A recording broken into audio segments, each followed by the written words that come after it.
I was the invisible middle child. My older brother was the family genius, and my younger sister was their little princess. Everything I did was compared to one of them. If I got good grades, my parents said my brother had done better. If I needed help, they said my sister was younger and needed them more. When my brother graduated, my parents rented a hall and invited the entire family. When my sister won a small dance competition, they bought her a new phone and posted about her for weeks. When I graduated with the highest grades in my class, they said congratulations and ordered pizza because they were too tired to celebrate. I stopped asking them to attend my school events because they always had an excuse. My brother needed help preparing for an exam. My sister had dance practice. My dad had work. My mom had forgotten. During one award ceremony, I sat alone while every other student took pictures with their parents. My teacher asked whether my family was coming. I lied and said they were stuck in traffic.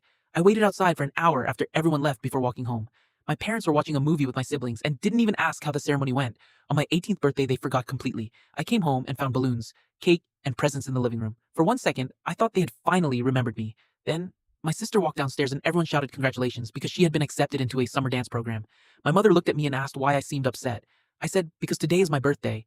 The whole room went silent. My dad checked his phone and laughed nervously. Then he handed me some cash and told me to buy myself something nice. My brother said I was being dramatic because birthdays happen every year. That night, I ate a slice of my sister's cake alone in my room and decided I would stop begging to be noticed. I moved away for university and only came home when I had to. I worked 2 jobs, earned a scholarship, and paid for everything myself. My parents rarely called unless they needed help with something. Years later, I started my own architecture company and became more successful than anyone in my family expected. Suddenly, my parents started telling people they had always believed in me. 10 years after my forgotten birthday, they invited me to dinner. My mother hugged me and said she missed having the whole family together. Then, my dad explained that my brother had been unemployed for a year and my sister had dropped out of college. They said families should support each other and asked me to give them both jobs at my company. My mother said it was my responsibility because I was the successful one. I stayed stone-faced and asked whether they remembered my 18th birthday. My dad said that was a long time ago and I needed to let it go.